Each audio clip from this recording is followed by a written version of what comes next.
1959 ခုနှစ်ကော်ရီဒါပြည်နယ်ကမ်အယ်ပိုင်လက်မှာဟုတ်ဆိုတဲ့အမျိုးသမီးတယောက်အများဆုံးဖုန်းကနေပြီးတော့ဖုန်းခေါ်နေခဲ့ပါတယ်။ဒီနံပါတ်ကိုသူမရဲ့ထူးဆန်းတဲ့အိမ်မက်ထဲကရေခဲမြေပေါ်မှာထွင်းထူထားခဲ့တာကိုတွေ့ခဲ့ရတယ်လို့သူမကရှင်းပြနေခဲ့ပါတယ်။တမကစကားပြောနေတဲ့သူဘယ်သူရဲလို့မေးဖို့ကြိုးစားလိုက်တဲ့အခါမှာသူမကြားနေရတာကရှူရှူရှင်းရှင်းအနှောက်အယှက်တန်နေကြီးပါပဲ။ရုတ်တရက်အတန်ကစူးရှက်ကျေလောင်လာတာကြောင့်သူမဖုန်းကိုအမြန်ချလိုက်ရပါတယ်။1982ခုနှစ်ဒန်ဗာမြို့မှာတော့ဖီနီတယောက်ကလေးတယောက်ကိုတနာစရာတောင်းပန်နေတာတော့မှမရမနာထိုးကျိတ်နေခဲ့ပါတယ်။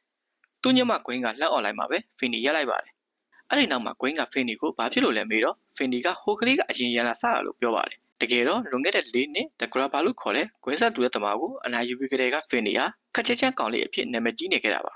။အဲ့ဒီချိန်မှာပဲ Grabber ရဲ့တားကောင်ရင်တွေကတယောက်ရဲ့အကိုဖြစ်သူ Arnis ကသူ့စီကိုရောက်လာပါတယ်။သူကကွင်းကိုဂီတဖြုတ်ပြီးပွဲတခုအတူသွားဖို့ခေါ်ပြီးကွင်းကလည်းသဘောတူလိုက်ပါတယ်။အဲ့ဒီညမှာဖီနီအိတ်လို့မရတာနဲ့အပြင်ထွက်ပြီးဆေးလေးတောက်နေခဲ့ပါတယ်။သူကြုံတွေ့ခဲ့ရတဲ့စိတ်တန်ရအဖြစ်အပျက်တွေကိုပဲသူတောက်လျှောက်ပြန်တွေးနေမိပြီးဂရင်ဘာကသူ့အိမ်နောက်ဖေးမှာရက်နေတယ်လို့မျိုးမြင်အောင်နေမိပါတယ်။ကွင်းကသူ့ကိုလာကြည့်ဖို့ကြိုးစားပေမဲ့ဖီနီကဒီအကြောင်းကိုမပြောပြချင်ဘူးလို့ညင်းလိုက်ပါတယ်။ကမ်အယ်ဖာလိတ်မှာတော့ဖီလစ်ဆိုတဲ့ကောင်လေးကတခြားကလေးတွေနဲ့အတူပျော်ဖို့မျှော်လင့်ချက်အပြည့်နဲ့ရောက်လာခဲ့ပါတယ်။ဒါပေမဲ့ဂရဘာကသူ့နောက်ကိုလိုက်တဲ့အခါမှာတော့သူတို့တောထဲကိုပြေးလွှားရပါတော့တယ်။ဖီလစ်ကမတော်ဆက်ချော်လဲသွားပြီးဂရဘာကအဲ့ဒီအခွင့်အရေးကိုယူပြီးတော့သူ့ခန္ဓာကိုယ်ကိုဓာတ်နဲ့ခွဲကတပ်ပစ်လိုက်ပါတယ်။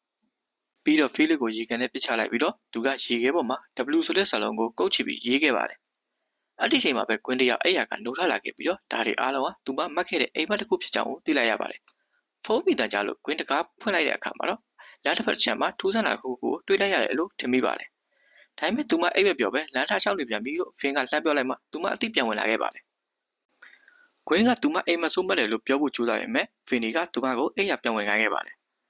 နောက်တစ်နေ့မှာကွင်းဟာစာကြည့်တိုက်မှာတဘာဝလုံးဖြစ်တဲ့အကြောင်းကိုရှာဖွေဖတ်ရှုနေခဲ့ပြီးတော့တခြားမင်းကလေးတွေကသူမကိုစုံမလို့ခေါ်ပြီးတော့လှောင်ပြောင်နေကြပါတယ်။အာလစ်ကဖြောပြပွဲလက်မှတ်တွေလာပြီးတဲ့အခါမှာတော့ကွင်းကဒီလိုမျိုးတဘာဝလို့ကြောက်စရာကောင်းတာတွေကိုယုံတာမိုက်တယ်လို့ပြောပြီးတော့သူ့ဖွားဆိုင်မှာရောင်းတဲ့တာရော့ကတ်တွေကိုထုတ်ပြလိုက်ပါတယ်။ဂရဘာရဲ့တားကောင်လေးအလောင်းကိုကွင်းရဲ့အိမ်မက်တွေထဲကနေတဆင့်ရှာတွေ့ခဲ့တာကိုအာလစ်ကသိထားပါတယ်။ကွင်းကဒီအကြောင်းအရာကြောင့်စိတ်မသက်မသာဖြစ်နေပြီပဲအာလစ်ကသူထူးဆန်းတာတွေကိုသဘောကျရလို့အာမခံလိုက်ပါတယ်။ကျောင်းဆင်းတော့ဖီနီတီကစတိုးဆိုင်ကိုတွားရင်းနဲ့အများသုံးဖို့မိတာကိုကြားလိုက်ရပါတယ်။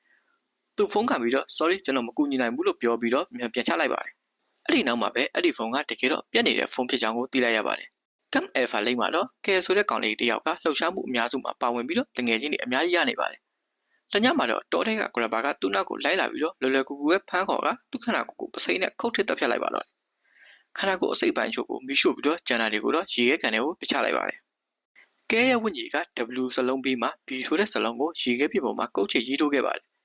ပြီးတော့ကွင်းတယောက်ဖုန်းမိတန်ကြောင့်လိုထလာခဲ့ပြီးတော့ဒါကနောက်ထပ်အိမ်မက်ဆိုးတစ်ခုဖြစ်ကြောင်းကိုအတည်ပြုလိုက်ရပါတယ်။သူမအပြင်ထွက်ကြည့်လိုက်တော့အိမ်ရှိမြက်ကင်းပြင်မှာကဲတဲ့အလောင်းကိုတွေ့လိုက်ရလို့တုန်လှုပ်သွားခဲ့ပါတယ်။စိတ်ရှုပ်ထွေးပြီးထိတ်လန့်နေတဲ့ကွင်းဟာဂရဘာရဲ့အိမ်ဟောင်းစီကိုစပင်းစီးသွားပြီးတော့ပြပြငယ်တစ်ခုကနေပြီးတော့မြေအောက်ခန်းထဲကိုဝင်သွားလိုက်ပါတယ်။အဲ့ဒီမှာဖုန်းလက်ကြီးတစ်ခုရှိနေပြီးတော့သူမကဖုန်းကိုကန်လိုက်တဲ့အခါမှာတော့အတိတ်ကဟုတ်ပြအတန်ကိုကြားလိုက်ရပါတော့တယ်။ဒါကဇလန်အစကပြခွက်နဲ့ကိုက်ညီနေပါတယ်။ကွင်းကဟုတ်မှလည်းသူမလိုမျိုးအိမ်မက်တွေရှိခင်မှသဘောပေါက်သွားခဲ့ပါတယ်။ဒါပေမဲ့ကောင်လေးတွေကစကလုံးအစနံပါတ်တွေကိုထွင်းခဲ့တာပါ။သူမပို့ပြီးသိရှင်သေးပေမဲ့မကြခင်မှာပဲရှူရှူရှိရှိအတန်တွေဝင်လာပြီးတော့ဖုန်းလိုင်းပြတ်တောက်သွားပါတယ်။ကွမ်းလှည့်ကြည့်လိုက်တဲ့အခါဂရဘာရဲ့ညီကိုဖြစ်သူရဲ့ဝင်းကြီးကိုတွေ့လိုက်ရတော့တုန်လှုပ်သွားခဲ့ပါတယ်။မြေအောက်ခန်းတကားပွင့်လာပြီးဖုန်းမိလာတာနဲ့အမျှသူကသူမဒီမှာမရှိသင့်ဘူးလို့ပြောပါတယ်။တစုံတယောက်လေကားကနေဆင်းလာပေမဲ့ဒါကသူ့ညမကိုလာချတဲ့ဖင်နီပဲဖြစ်ပါတယ်။ကွမ်းကတော့ Hope နဲ့စကားပြောခဲ့ရတဲ့အကြောင်းကိုဖင်နီကိုပြောပြလိုက်ပြီး Hope ဆိုတာတကယ်တော့ငယ်စဉ်ကသူတို့ရဲ့အမေဖြစ်ကြောင်းကိုသိလိုက်ရပါတယ်။ဖင်နီကဒါကိုအိမ်မက်တစ်ခုလိုပဲတွေးပြီးမထွက်သွားခင်မှာကျမ်းပြေပေါ်မှာတွေးထွေးလိုက်ပါတယ်။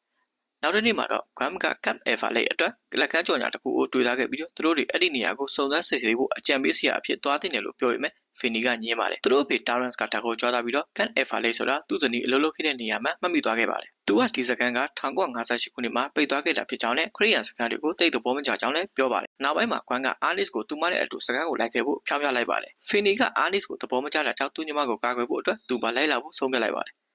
ကားမောင်းလာပြီးနိုင်နေတဲ့အကြာမှာသူတို့ကနှင်းနေဖုန်နေတဲ့နေရာတစ်ခုကိုရောက်သွားခဲ့ပြီးတော့လမ်းမှာရှင်မတော်ဆမှုတွေအများကြီးတွေ့ခဲ့ရပါတယ်။တဖြည်းဖြည်းနဲ့ရှီကလက်ကိုမမြင်ရခဲ့တာကြောင့်ဖန်နီကအာလစ်ကိုကားရိုက်ခိုင်းလိုက်ပါတယ်။သူကရှီကနေလမ်းကြီးကိုပြေးနေမယ်။ကားကနောက်ကနေလိုက်လာရုံပဲလို့ပြောပါတယ်။ခဏကြာမှာတော့မူစတန်ဆိုတဲ့သူကသူတို့ကိုတွေ့သွားပြီးတော့တမီနဲ့လမ်းပြရင်တော့စကန်စီကိုခေါ်သွားပါတယ်။စကန်ကိုရောက်တော့သူတို့တော့ရောက်မူစတန်ရဲ့ဦးလေးစကန်မန်နေဂျာလည်းဖြစ်တဲ့အာမန်ဒိုနဲ့တွေ့ပါတယ်။သူကပုံတိုင်းမတက်မချင်းလမ်းတွေကိုရှင်းမှမဟုတ်တဲ့အတွက်ကလေးတွေမနှက်ပြန်လာတော့မှမဟုတ်ဘူးလို့ရှင်းပြပါတယ်။တဲခုဆောင်စီသွားတဲ့လမ်းမှာဖင်နီကအများဆုံးဖုန်းလုံးကိုတွေ့လိုက်ရပါတယ် ဝင်းကိုမင်းကလေးအခန်းပို့လိုက်ပြီးတော့ဖေနီနဲ့အာနီစ်ကယောက်ျားလေးအဆောင်ကိုတွားကြပါတယ်ဝန်ထမ်းတွေကလွယ်လို့ဘသူမှမရောက်သေးတာကြောင့်အဆောင်တစ်ခုလုံးလွတ်နေပါတယ်ကွမ်းကအမြန်အိပ်ပျော်သွားပြီးအတိတ်ကအိမ်မဆိုးတစ်ခုကိုထပ်မှတ်ပါတယ်စပိုက်ဆိုတာစကန်တီဝိုင်းကအဖို့ဝင်တယောက်ဖြစ်ပြီးတော့သူလည်းအသက်ခံခဲ့ရပါတယ်ရေခဲပြေပေါ်မှာတခြားစကလုံးတွေအပြီးမှာသူက H ဆိုတဲ့စကလုံးကိုထည့်ခဲ့ပြီးတော့သူ့မျက်နှာကနှစ်ချမ်းကွဲသွားခဲ့ပါတယ်အဲ့ဒီချိန်မှာပဲကွမ်းနိုးလာပြီးတော့ဘေးကတင်အောင်ကနေပြီးတော့ချစ်ဆွဲတဲ့မျိုးကိုကြားလိုက်ရပါတယ်အပြင်မှာတော့ဖင်နီဆေးလေးတောင်းတွေတော့အများဆုံးဖုန်းမိလာတာကိုကြားနေရပါတယ်သူ့ဖုန်းစီကိုရှောက်သွားတော့ဖုန်းမိတဲ့ရောက်သွားခဲ့ပါတယ်ဒါပေမဲ့သူပြန်လှည့်ထွက်လာတော့အတန်ကပြန်ပြေးနေပါတယ်ဒီတစ်ခါမှတော့သူဖုန်းစီရောက်အောင်သွားပြီးတော့ကျွန်တော်မကူညီနိုင်ဘူးလို့ပြောပြီးဖုန်းချလိုက်ပါတယ်ဒါပေမဲ့ဖုန်းကထပ်မိလာပြန်ပြီးတော့ဖင်နီထွက်သွားဖို့ကြိုးစားတဲ့အခါဖုန်းမိတဲ့ကပူဆိုးလာခဲ့ပါတယ်သူဖုန်းကိုထပ်ကန်လိုက်တော့ရှူးရှူးရှင်းရှင်းအတန်တွေကြားရပြီးတော့ဂရဘာရဲ့အတန်က Hello Fanny လို့ပေါ်ထွက်လာပါတယ်ကောင်းလေးကချက်ချင်းဖုန်းချလိုက်ပေမဲ့ဖုန်းရုံးတကားကပိတ်သွားပြီးတော့သူဘလောက်ကန်ထုတ်ကန်တော့ဖွင့်လို့မရတော့ပါဘူးဖုန်းကထပ်မိလာတော့ Fanny ကဖုန်းကိုပါကန်လိုက်တာကြောင့်ဖုန်းလက်ကင်ဖုန်းကပြုတ်ကျသွားပါတော့တယ်အဲ့ဒီနောက်ဂရဘာရဲ့အတန်ကငရဲဆိုတာမီးရောက်တယ်မဟုတ်ဘူးအဲ့ဒါရေခဲပဲဘာလို့လဲဆိုတော့အေးအေးတက်လောက်လောက်ကျွမ်းစီတာဘာမှမရှိဘူးလို့ပြောပါတယ်အိတ်ဆောင်ထဲမှာတော့ခွမ်းကကတင်အောက်ကိုစစ်ကြည့်ဖို့ဆုံးဖြတ်လိုက်ပြီးတော့ဖိလစ်ကိုတွေ့လိုက်ရလို့ထိတ်တန့်တကြဖြစ်သွားပါတယ်သူမအမြန်နောက်ဆုတ်လိုက်ပေမဲ့ကဲကသူမကိုလာထိပြီးသူ့လက်ကသူမရဲ့လက်မကိုလောက်ကျွမ်းသွားစီပါတယ်ကြောက်လန့်နေတဲ့ကွမ်ကကောင်လေးတွေပူတူးကလာတာကြောင့်ထွက်ပြေးဖို့ကြိုးစားရင်စပိုက်ကပြတင်းပေါက်ကိုဖွင့်ပြီးချင်းကလာတာကိုတွေ့လိုက်ရပါတယ်အဲ့ဒီနောက်မှာနောက်တစ်ယောက်ပေါ်လာခဲ့ပြီးပြတင်းပေါက်ကိုရိုက်ခွဲချလိုက်တာကြောင့်စပိုက်ရဲ့မျက်နှာကိုနှစ်ချမ်းကွဲသွားစေခဲ့ပါတယ်ကွမ်အော်ဟစ်လိုက်တာနဲ့ဖုန်းရိုးတကားကပြန်ပွင့်သွားပါတယ်ဖင်နီကမိန်းကလေးအိတ်ဆောင်စီပြေးသွားခဲ့ပြီးတော့ကွမ်ကိုနှိုးလိုက်ပါတယ်သူမအိတ်မပြောနိုင်သေးပဲနဲ့အိမ်မဆိုးတွေကနေကာကွယ်ဖို့ယေရှုဘုရားကိုဆူတောင်းနေခဲ့ပါတယ်အာနစ်ကအဲ့ဒါကိုကြားသွားပြီးတော့သူတို့နှစ်ယောက်ဘာသာရေးကြောင့်စကားပြောရင်းနဲ့သူတို့နှစ်ယောက်လုံးကဘာသာရေးအရန်ကိုင်းနေတဲ့မိသားစုတွေကလာကြတာဖြစ်ကြောင်းတူညီချက်ကြောင့်ရင်းနှီးသွားကြပါတယ်။ကွမ်ကသူမအမေမှလည်းထူးဆန်းတဲ့အိမ်မက်တွေရှိခဲ့ပြီးဒါဟာသူမကိုယူသွတ်သွားစေခဲ့တာကြောင့်သူမလည်းအဲ့လိုဖြစ်မှာကြောက်တယ်လို့ရှင်းပြပါတယ်။အာနစ်ကသူမကိုနှစ်သိမ့်ပေးပြီးနှစ်ယောက်သားနမ်းမလို့ဖြစ်သွားခဲ့ပေမဲ့ဖင်နီကရောက်လာခဲ့ပြီးသူမကိုအိတ်ခိုင်းလိုက်ပါတယ်။မနေ့ရောက်တော့ကွမ်ကပြပြနေတာရဲ့အကုန်လုံးကိုအာနစ်ကိုပြောပြလိုက်တဲ့အတွက်ဖင်နီကကွမ်ကိုစိတ်ဆိုးသွားပါတယ်။ကွမ်ကသူတို့မှအကူညီလိုကြောင်းထောက်ပြပြီးတော့ဒါတွေကအိမ်မက်သက်မဟုတ်ဘူးဆိုတာသက်သေပြတဲ့အနေနဲ့သူမလက်မောင်းပေါ်ကအလောင်းနဲ့ရောင်ကိုပြလိုက်ပါတယ်။မနက်စာစားချိန်မှာအာမန်ဒိုကကွမ်ကိုယောက်ျားလေးအဆောင်မှာအိတ်တွေအတွက်ဆူပူပြီးသူတို့၃ယောက်လုံးကိုဘာလို့လာကြတယ်လဲလို့မေးပါတယ်။သူတို့ကိုအကြံပေးစရာလည်းအဖြစ်လာရဲဆိုတာကိုသူကမယုံခဲ့ပါဘူး။မောင်နှမနှစ်ယောက်ကသူ့ကိုဟုတ်ပြတဲ့ပုံတစ်ပုံကိုပြလိုက်ပြီးအာမန်ဒိုကသူမကိုအကြံပေးစရာမတရားအဖြစ်ချက်ချင်းမှတ်မိသွားပါတယ်။သူကသူမကိုလွမ်းဆွတ်စွာတတိယနေပြီးတော့လွန်ခဲ့တဲ့9နှစ်ကသူမကုတ်ကိုအဆိုးဆွေးသွားဆိုတာကိုကြားလိုက်ရတဲ့အခါမှာအရန်ကိုစိတ်မကောင်းဖြစ်သွားခဲ့ပါတယ်။အာမန်တို့ကကလေးတွေကိုသူတို့ဘေးကင်းကြောင်းအတီးပြဖို့မိသားစုတွေစီဖုန်းဆက်ခိုင်းပြီးတော့ရုံးဖုန်းကိုပဲတုံးခိုင်းစီခဲ့ပါတယ်။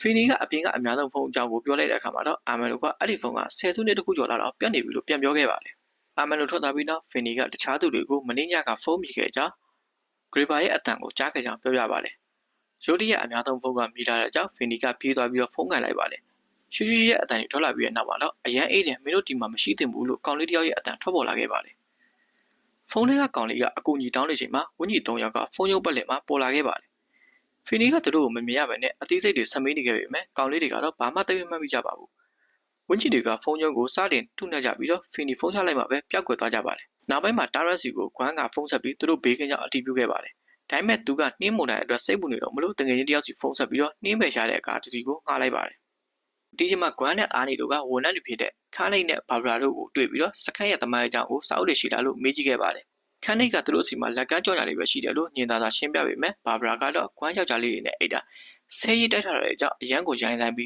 းဝေဖန်တိုက်ခိုက်ပါတယ်သူတို့နှစ်ယောက်ကလွန်ခဲ့တဲ့နှစ်တွေကတည်ဆုံးသွားတဲ့ကောင်လေး၃ယောက်ကြောင့်ကိုမိတဲ့အခါမှာတော့ဘာဘရာကခရီးရန်ကောင်လေးတွေကဒီလိုကြောက်ကြကောင်းတဲ့ကိစ္စတွေကိုမဆွေးနွေးဘူးလို့ပြန်ပြောပါတယ်ကွမ်းနဲ့ဘာဘရာတို့စကားများတာအကြောင်းခန်းနိတ်ကကလေးတွေကိုရုံးခန်းလက်ကထွက်သွားခိုင်းလိုက်ပါတယ်အဲ့ဒီညမှာကွမ်းကဟုတ်ဖုန်းကိုက်တာကိုအိမ်မက်မခဲ့ပါတယ်သူမကတည်ဆုံးသွားတဲ့ကောင်လေး၃ယောက်နဲ့လည်းစကားပြောပြီးသူတို့ကအကူအညီတောင်းနေကြပါတယ်ဖီလစ်ရဲ့ဝင်းကြီးကတအုပ်နာမှာရှိနေခဲ့ပြီးဂွမ်ကသူ့နောက်ကိုလိုက်ဖို့ကြိုးစားပေမဲ့ကောင်းကင်ကနေအနီးရငှက်မွေးတွေကျလာတဲ့အခါသူပျောက်သွားပါတယ်။ဂွမ်ကအောက်ကိုငုံကြည့်လိုက်တော့ကျမ်းပြင်ပေါ်မှာဖီလစ်ရဲ့ဂျက်ကက်ကိုတွေ့လိုက်ရပါတယ်။စပိုက်ကအဲ့ဒီနာမှာရက်ကြည့်နေခဲ့ပါတယ်။တပိတပိပေါ်ပစိန်တလက်ကျလာပြီးအဲ့ဒီထဲကသွေးတွေထွက်လာခဲ့ပါတယ်။ထူးဆန်းတဲ့အတန်ကြောင့်ဂွမ်နိုးထလာပြီးတော့အဆောင်တကားဆောက်ပွေသွားတာကိုတွေ့လိုက်ရပါတော့တယ်။တခဏတာအမြသူ့အမေကသူမကိုစိုက်ကြည့်နေတာကိုလည်းတွေ့လိုက်ရပါတယ်။ဂွမ်အပြင်ကိုထွက်လာပြီးတော့ဖီလစ်ကိုတွေ့ခဲ့တဲ့အကြောင်းသူ့နောက်ကိုလိုက်သွားခဲ့ပါတော့တယ်။တစ်ချိန်တည်းမှာပဲဖီနီကဖုန်းမိတန်ကြောင့်နိုးထလာခဲ့ပါတယ်။သူအာနစ်ကိုနှိုးပြီးတော့သူဖုန်းတောက်ကိုက်နေတော့သူ့ညီမဖြစ်သူကိုကာကွယ်ထားဖို့ပြောလိုက်ပါတယ်။ကွမ်ကကောင်လေးနှစ်ယောက်လုံးကိုတွေ့လိုက်ရပေမဲ့ဖီလစ်နောက်ကိုပဲဆက်လိုက်ဖို့ဆုံးဖြတ်လိုက်ပါတယ်။ဖီနီကဖုန်းထဲမှာဂရဘာရဲ့အတန်ကိုကြားနေရပေမဲ့ဖုန်းရုံးနာကသူ့ရဲ့ဝင်းကြီးကိုတော့မမြင်ရပါဘူး။ဂရဘာကရှင်းပြပါတယ်။ကောင်လေးကဂရဘာကိုသူ့ညီအရင်ကိုတက်အောင်လုပ်ခဲ့တဲ့အတွက်ဖီနီချစ်မြတ်နိုးရတဲ့အရာအလုံးကိုဖျက်ဆီးပြီးလက်စားချဖို့ပြန်လာခဲ့တာပါတဲ့။ အာနစ်ကမိန်းကလေးအဆောင်ကိုရောက်သွားပြီပဲဘယ်သူမှမရှိတာကြောင့်ဝန်ထမ်းတွေကိုအကူအညီတောင်းဖို့ပြေးထွက်သွားခဲ့ပါတယ်ဖီလစ်ကကွမ်းကိုအစားအသောက်ခံပါစီကိုခေါ်သွားခဲ့ပြီးသူမကအလင်းရောင်တစ်ခုနောက်ကိုလိုက်သွားရကနေပြီးတော့မိဖို့ကြောင့်လည်းရောက်သွားခဲ့ပါတော့တယ်အဲ့ဒီချိန်မှာမိဖို့တွေပွင့်လာခဲ့ပြီးတော့ကြီးပါတဲ့မိတော်တွေကိုတွေ့လိုက်ရပါတယ်ပစီအချို့ပြုတ်ကျခဲ့ပြီးတော့အဲ့ဒီအတန်ကြောင့်လူကြီးတွေကွမ်းရှိတဲ့နေရာကိုတည်သွားကြပါတော့တယ်ရုတ်တရက်ဂရဘာရဲ့ဝင်းကြီးကအရေးတွေကနေထွက်လာခဲ့ပြီးတော့ကွမ်းကိုပစိန်နဲ့တိုက်ခိုက်ပါတော့တယ်ဒါကြောင့်သူမအကောင်းဆုံးခုခံကာကွယ်နေရပါတယ်ဂရဘာကသူမကိုလဲကျသွားအောင်ခြေထောက်တွေကိုခပ်ပတ်နဲ့ရိုက်ပြီးတော့တိုက်ခိုက်ပါတယ်ဒါပေမဲ့ကွမ်းကပစင်ကိုတားဆီးလိုက်တဲ့အခါမှာတော့သူကသူမကိုလေပင်းညစ်ဖို့ကြိုးစားပြန်ပါတယ်အဲ့ဒီချိန်မှာလူကြီးတွေနဲ့အာနစ်ကမိဖို့ကြောင့်တွေကိုဝင်လာခဲ့ပြီးတော့ကွမ်းကျမ်းပြပေါ်မှာအသက်ရှူရကြက်နေတာကိုတွေ့လိုက်ရပေမဲ့သူတို့ကဂရဘာကိုမမြင်ရပါဘူးရုတ်တရက်သူမရဲ့ခန္ဓာကိုယ်ကနေရန်ကိုစောင့်ပြီးသွားပြီးဘာဘရာအော်လိုက်တန်ကိုဖန်တီကြားတာကြောင့်သူ့အဆောင်စီကိုပြေးလာပါတော့တယ်ကွမ်းကိုစပွဲပေါ်ပြစ်တင်လိုက်ပြီးလေထဲမှာပွေရမ်းပြီးမှမိဖို့စီကိုတွန်းပို့လိုက်ပါလေအာနစ်ကသူမကိုတားဆီးဖို့ခြေထောက်တွေကိုလှမ်းဆွဲထားလိုက်ပါလေဒါပေမဲ့လူကြီးတွေကသူ့ကိုဝင်ကူညီဖို့ကြိုးစားတဲ့အခါပစ္စည်းတွေကစင်မော်ကနေပြီးပြန်ထွက်လာပြီးသူတို့ကိုတိုက်ခိုက်ပါတော့တယ်မူစတန်ကဒါတွေကိုတင်းချောင်ပြီးတော့အာနစ်နဲ့အတူဂွမ်ကိုပြန်ဆွဲဖို့ကူညီပါတော့တယ်အဲ့ဒီအချိန်မှာဖီနီရောက်လာတာကြောင့်ဂရဘာကဂွမ်ကိုလှုပ်ပေးပြီးအရေးထဲမှာပျောက်ကွယ်သွားပါတော့တယ်ဖီနီကဂွမ်ကိုနှိုးလိုက်ပြီးတဲ့နောက်လူတန်းဖះเจ้าမှာစူဝေးကြပြီးတော့ဂွမ်ကသူမအိမ်မက်ထဲမှာတွေ့ခဲ့တဲ့ကောင်လေးတွေအကြောင်းကိုပြောပြပါတယ်အာမန်တို့ကပုံမှန်ချက်တွေကိုမှတ်မိသွားပြီးသူမတို့ကိုဘယ်တော့မှမရက်မနာရှာဖွေနေတယ်လို့ပြောခဲ့ပါတယ်ပြီးတော့သူကစကန်ဖွင့်ခဲ့တဲ့နောက်ဆုံးနှစ်ကတပ်ပုံကိုထုတ်ပြလိုက်ပါတယ်ဟုတ်ကအကြံပေးစရာတွေမှာပါနေပြီးဖီနီကဝန်တဲ့အထက်မှာဂရဘာကိုမှတ်မိသွားပါတယ်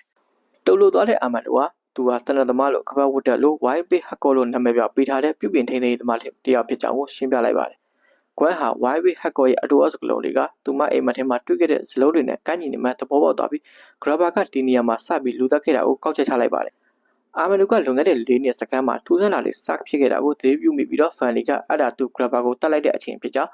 ဆိုလိုတာကသူ့ဝိညာဉ်ကဒီနေရာကိုပြန်လာဖို့လွတ်မြောက်သွားတာဖြစ်ကြောင်းထောက်ပြပါတယ်။ဂရဘာဟာသူသားကောင်တွေရဲ့ဝင်းကြီးတွေမကျွတ်လွတ်သေးတာကြောင့်သူတို့ရဲ့ကြောက်ရွံ့မှုတွေကနေစွမ်းအင်တွေရယူနေတာဖြစ်နိုင်တယ်ဆိုပြီးတော့ဒါကြောင့်သူတို့ဝင်းကြီးတွေကိုလွတ်မြောက်စေဖို့ကောင်လေးတွေရဲ့အလောင်းတွေကိုရှာရပါမယ်လူသမှုဖြစ်သွားချိန်တော့ကရေကန်ကခဲနေခဲ့တဲ့ကြောင့်ရဲတွေကရေကန်ကိုမရှာဖွေခဲ့ကြပါဘူးဒါပေမဲ့အာမန်တို့ကဘေးမှာရေခဲပြင်ငါးမြချင်းအတွက်ပစ္စည်းကိရိယာတွေရှိခဲ့တာကိုသတိရတာပြီးသူအပေါက်တွေဖောက်နိုင်ခဲ့ကြောင်းကိုဆိုပါတယ်အဲ့ဒါနဲ့သူတို့အဖွဲ့ကမနေ့ကျရင်ရေကန်စီသွားဖို့သဘောတူလိုက်ကြပါတယ်အာမန်တို့ကကောင်လေးရဲ့တမုတ်သွားယူဖို့သူ့ရုံးခန်းလေးကိုသွားနေရင်ထူးဆန်းတဲ့အတန်တစ်ခုကြားလိုက်ရပါတယ်သူအပြင်ကိုကြည့်လိုက်တော့နှင်းလူသားရုပ်တရက်တွေ့လိုက်ရပေမဲ့မတ်စတန်လုပ်ထားလို့လူကထင်လိုက်ပါတယ်။အဲ့ဒီချိန်မှာသူရေဒီယိုကနေရှူးရှူးရဲ့အတန်တွေကြားလာပြီးတော့ဂရဘာရဲ့အတန်ကမင်းငါ့ကိုငါညီတောင်လုပ်ခဲ့တယ်လို့ပြောပါတယ်။အာမလိုကသူ့ကိုကောင်လေးတွေကိုထာဝရတိန်ထားလို့မရဘူးလို့ပြန်ပြောလိုက်ပါတယ်။ပြီးတော့မီးတွေပေးသွားခဲ့ပါတော့တယ်။သူဓမီတက်လက်ယူလိုက်ပြီးတတုံလုံးအတန်ကြားလိုက်ရပြီးလှည့်ကြည့်လိုက်တော့ပြင်ပေါက်မှာသွေးတွေနှင်းတွေနဲ့လှုပ်ထားတဲ့ဂရဘာရဲ့မျက်နှာဖုံးကိုတွေ့လိုက်ရပါတယ်။ရေဒီယိုထဲကအတန်ကငါမင်းကိုနာကျင်စေခြင်းတယ်လို့ပြောပြီးအာမလိုကသူ့ကိုကောင်လေးတွေကိုပြန်ရအောင်ယူမှဖြစ်ကြောင်းအဲ့ဒီအတန်ကိုဘေးလို့ခေါ်ပြီးတုံ့ပြန်လိုက်ပါတယ်ဂရဘာကဒေါသတကြီးနဲ့ဒါကသူ့နာမည်မဟုတ်ဘူးလို့ပြောလိုက်ပါတယ်ပြီးတော့ပြင်မကိုထုနှက်ပြီးတော့ပျောက်ကွယ်သွားခဲ့ပါတော့တယ်မနက်ရောက်တော့အဖွဲ့ကရေကန်တစ်ခုလုံးကိုရှာဖွေခဲ့ပေမဲ့ဝမ်းလဲစရာကောင်းတာနဲ့ဘာမှမတွေ့ခဲ့ရပါဘူးညနေပိုင်းမှာဖီနီနဲ့အာနစ်ကကွမ်ကိုသူမအိမ်မဆိုးထပ်မှတ်ခဲ့ရင်သိနိုင်အောင်သူမအိမ်နေတော့အလှည့်ကျစောက်ကြည့်ပေးမယ်လို့ပြောပါတယ်ပြီးတော့ကွမ်ကဘီလီဆိုတဲ့သတင်းစာပို့ကောင်းလေးတယောက်အကြောင်းအိမ်မက်မဆက်မှတ်ပါတော့တယ်သူအလုပ်လုပ်နေတော့ဂရဘာကသူ့ကိုကားအနက်ကြီးတဲ့ပြန်ပေးဆွဲသွားပြီးဒါကမြို့ထဲမှာသူ့ရဲ့ပထမဆုံးတားကောင်ဖြစ်ကြောင်းဖော်ပြပါတယ်အဲ့ဒီဖြစ်ပက်ကိုဟုတ်ကသူမရဲ့အိမ်မက်ထဲမှာမြင်ခဲ့ပြီးဂရဘာကိုစကန်ကဝိုင်းပေမှာမှတ်မိသွားခဲ့ပါတယ်လက်တိကဘာမှာတော့ကွမ်ကအိမ်မက်ပြောပဲလမ်းထားလျှောက်နေတာပေမဲ့အာနစ်ကသူမကိုအိမ်ရပြောမယ်ခိုင်းလိုက်ပါတယ်အိမ်မက်ကဆက်နေပြီးကွမ်ကဟုတ်ကလေးမောနဲ့ထွက်သွားတာကိုကြည့်နေပါတယ်သူမအမေနာကိုလိုက်သွားရကနေပြီးတော့ဂရဘာရဲ့အိမ်ကိုရောက်သွားပြီးဟုတ်ကမြေရောက်ခန်းထဲမှာကလေးတယောက်ကိုတွေ့ရှိသွားပါတော့တယ်သူမရဲစကန်ကိုဖုန်းဆက်ဖို့ထွက်သွားဖို့ကြိုးစားပေမဲ့ဂရဘာလူငယ်ဗာဂျင်ကသူမကိုဖမ်းမိသွားပြီးသူကလည်းဆွဲသွင်းလိုက်ပါတယ်ဂို့စ်ဂရဘာကလည်းပေါ်လာခဲ့ပြီးတော့ကွမ်ကိုပါကားထဲဝင်ခိုင်းလိုက်ပါတယ်ကားမောင်းနေတော့မှ Ghost Grabber ကကွမ်ကိုပြောပါတယ်အဆုံးမလိုက်ခင်အမှန်တရားကိုသိသိချင်းနဲ့စေတနာနဲ့ခေါ်လာတာပါတဲ့ကားကကွမ်တို့အိမ်ရှိမှရက်လိုက်ပြီးသူမကကားကူတော်ထဲမှာဇွဲကျူးလာတေဆုံးနေတဲ့သူမအမေရဲ့အလောင်းကိုမြင်လိုက်ရပါတယ်တကယ်တော့သူမကကိုတတ်သိခဲ့တာမဟုတ်ပါဘူး Grabber ကသူမကိုတတ်ပြီးတတ်သိသေးအောင်လုပ်ခဲ့တာပါTars ကသူ့ဇနီးကိုတွေ့ပြီးစိတ်မထိန်နိုင်ဖြစ်သွားချိန်မှာတော့ကွမ်တယောက်ငိုကြွေးခနေခဲ့ပါတယ် Grabber ကသူ့ပစိန်ကိုထုတ်လိုက်တဲ့အခါကွမ်ကအိမ်ပပက်လက်ကိုပြေးလာပြီးလှီကားကန်တက်သွားခဲ့ပေမဲ့ Grabber ရဲ့မြေအောက်ခန်းထဲကိုပဲပြန်ရောက်သွားခဲ့ပါတယ်ဖုန်းလက်ကြီးကမြည်လာပြီးကွမ်ကဖုန်းကန်လိုက်တဲ့အခါမှာတော့ဖီလစ်ကသူမကိုပုံခိုင်းနေခဲ့တဲ့အတန်ကိုကြားလိုက်ရပါတယ်။သူမရေယူကန်နဲ့အမြန်ပြေးဝပြီးနေရန်ကအပေါက်တစ်ခုကိုတွေ့လိုက်ရပြီးအဲ့ဒီကနေတကားတစ်ချက်စီကိုရောက်သွားခဲ့ပါတယ်။ကွမ်ကတကားကိုထုနေပြီနဲ့ပွင့်မလာပဲနဲ့ဂရဘာကသူမရဲ့လက်မကိုပစိမ့်နဲ့ခုတ်လိုက်ပါတယ်။ဒါကလက်တိကဘာမှာပါတွေးထွက်စေခဲ့ပါတယ်။အာနစ်ကအဲ့ဒါကိုတွေ့ပြီးတခြားသူတွေကိုသတိပေးပေမဲ့သူတို့သူမကိုနှိုးလို့မရခဲ့ပါဘူး။နောက်ဆုံးမှာကွမ်တကားကိုဖွင့်နိုင်ခဲ့ပြီးအပြင်ထွက်လာတော့ဖီလစ်ကိုတွေ့လိုက်ရပါတယ်။သူကတကားကိုပိတ်ပေးလိုက်ပြီးတော့သူမရေကန်စီကိုပြေးသွားခဲ့ပါတယ်အဲ့ဒီမှာသူမကိုနှိုးဖို့ကြိုးစားနေတဲ့တငယ်ချင်းတွေရဲ့နာမည်ခေါ်တာတွေကိုကြားနေရပါတယ်။အာမန်တို့ကရေကန်ကိုရှာဖွေနေတော့နောက်ဆုံးတော့ဖီလစ်ရဲ့အလောင်းကိုတွေ့သွားခဲ့တာကြောင့်ရေခဲပြင်ကိုစတင်ခွဲနေခဲ့ပါတယ် ရုတ်တရက်ကွမ်းသားမှာတော့အများဆုံးဖုန်းပေါ်လာခဲ့ပြီးတော့မြည်နေခဲ့ပါတယ်။ဒါနဲ့သူမှဖုန်းကလိုက်တော့ grabber ကသူ့စွမ်းအကုန်ယူဖို့ကြိုးစားနေတဲ့သူတွေစီကနေသူ့ကိုသူကာကွယ်ရမယ်လို့ပြောနေတာကိုကြားလိုက်ရပါတယ်။ပြီးတော့ grabber ကအာမန်တို့နောက်မှာပေါ်လာခဲ့ပြီးတော့ရေခဲပြင်ကိုစတင်ရိုက်ခွဲပါတော့တယ်